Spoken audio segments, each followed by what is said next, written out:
Today, I am taking up the topic cell cycle and cell division.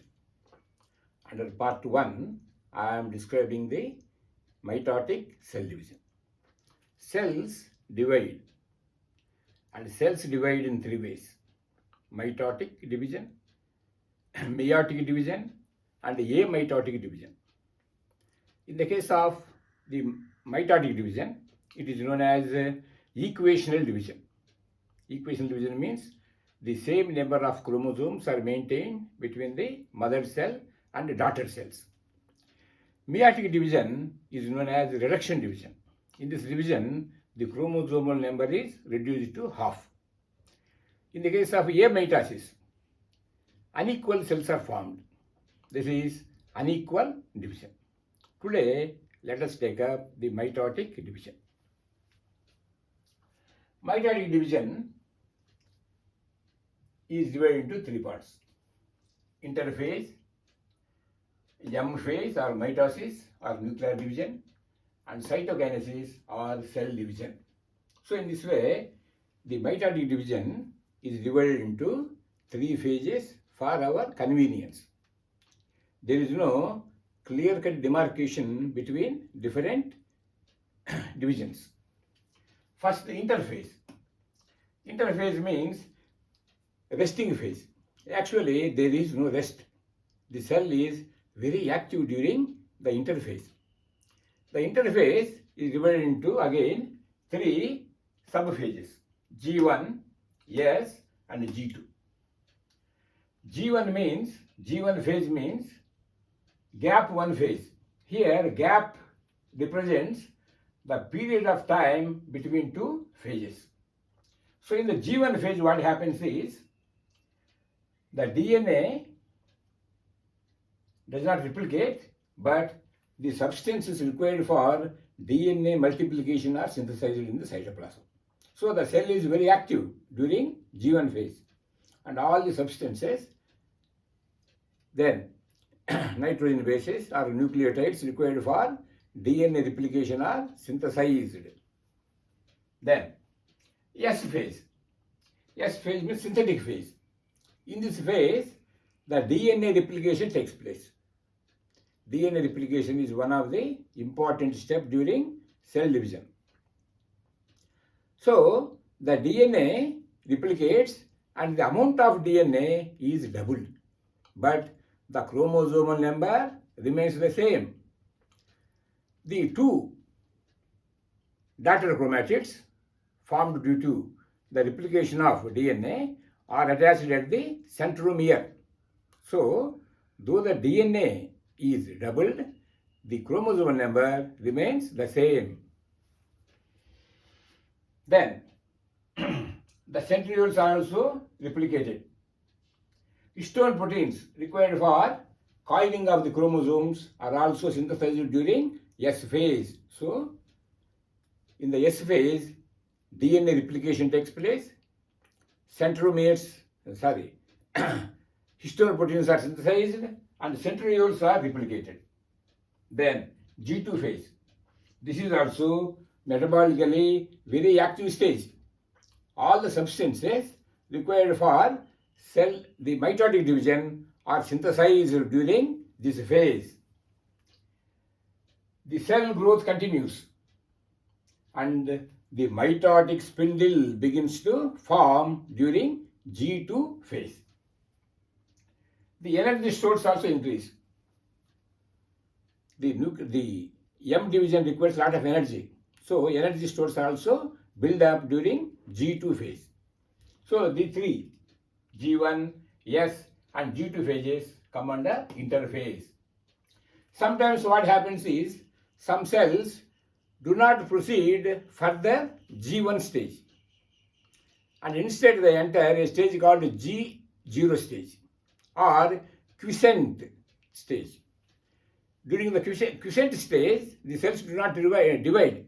For many years or months, they remain undivided. And these cells divide only when there is a need for replacement of dead cells or cells lost due to senescence. So, G0 stage enters, the cells enter the G0 stage only after G1 stage. Then, during the G0 stage also, the cells are metabolically active. Then, there are some cells that never divide during their lifetime. You take the example of nerve cells. The nerve cells have lost the ability of division. So, the death of nerve cells is permanent. They are never replaced during our lifetime. So, cells like nerve cells never divide. Then, the cardiac muscle cells also do not divide. They have lost the power of division. So, in this way, some cells lose the power of division permanently, but the cells entering the G0 stage or quiescent stage are revived to divide again whenever a need arises.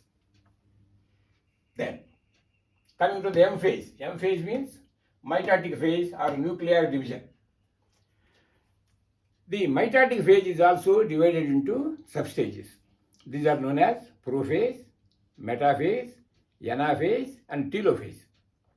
These divisions are also not divided into clear-cut phases. Just we divide the mitotic division into 4 phases only for the sake of our convenience. The first stage in M phase is prophase. Here we have to remember one more point. Mitotic division is also known as equational division.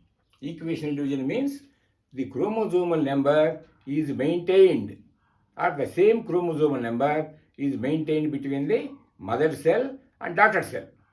For example, in our somatic cells, we have 46 chromosomes. The daughter cells produced through mitosis also contain only 46 chromosomes. That's why mitotic division is also known as equational division. Mitotic division occurs in all the somatic cells. Both diploid and haploid cells also participate in mitotic division. In the case of lower plants, haploid cells participate in mitotic division. That's why we come across haplodiploidy in lower plants. Similarly, in the case of animals, coming to male honeybees develop from unfertilized eggs, whereas the queen bee and worker bees develop from fertilized eggs. That means, in the queen bee, there are diploid number of chromosomes, that is 32. The male honeybees are drones. They have only 16 chromosomes because they develop from unfertilized eggs. So in the case of male honeybee, the chromosomes are in haploid state. Even those cells undergo mitotic division. So the point you have to remember here is both diploid cells and mitotic cells can undergo mitotic division. Then, coming to the prophase. Prophase is the beginning stage of the mitotic division. The centrioles, these are centrioles, they try to move to opposite poles. I have told you already, the duplication of the centrioles takes place in the S phase. And the centrioles move to opposite poles. Then, gradually, the nucleolus disappears. This is the interphase nucleus, remember? In the interphase, what you find? This is the nucleus, this is nuclear membrane, nucleolus, chromatin reticulum, and centrioles. So from interphase, the cell enters the prophase. In the prophase, what happens? The centrioles divide and they move to opposite poles. The nuclear membrane gradually disappears. The nucleolus also disappears. The Golgi apparatus and endoplasmic reticulum become invisible. Then the condensation of the chromatin takes place. This is one of the important steps. Chromosomes are seen only during the cell division.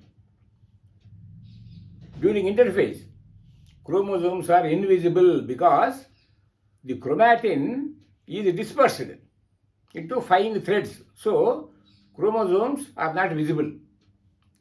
So, in the prophase, what happens is the condensation and coiling of chromatin starts. And by the end of the prophase, chromosomes take up their shape and they are found scattered in the cytoplasm because the nuclear membrane has disintegrated. So in the prophase what happens? The centrioles move to the opposite poles, nuclear membrane disappears, nucleolus disappears, Golgi apparatus and endoplasmic reticulum become invisible, condensation of the chromatin takes place, chromosomes make their appearance. And these chromosomes are found scattered throughout the cytoplasm.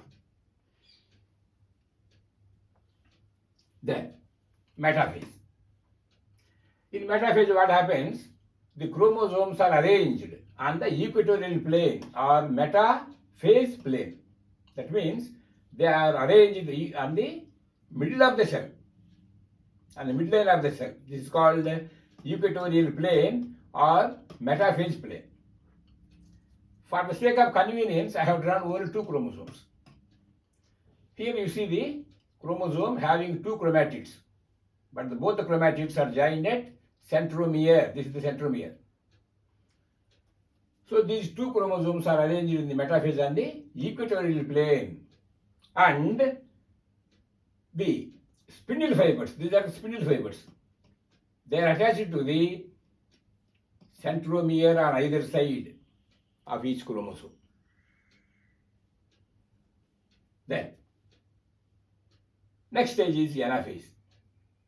In anaphase, what happens is, at the centromere, the chromosome splits into two daughter chromosomes. Each chromosome is divided into two daughter chromosomes. Already, there are two chromatids. This is one chromatid, this is another chromatid, joined at the centromere.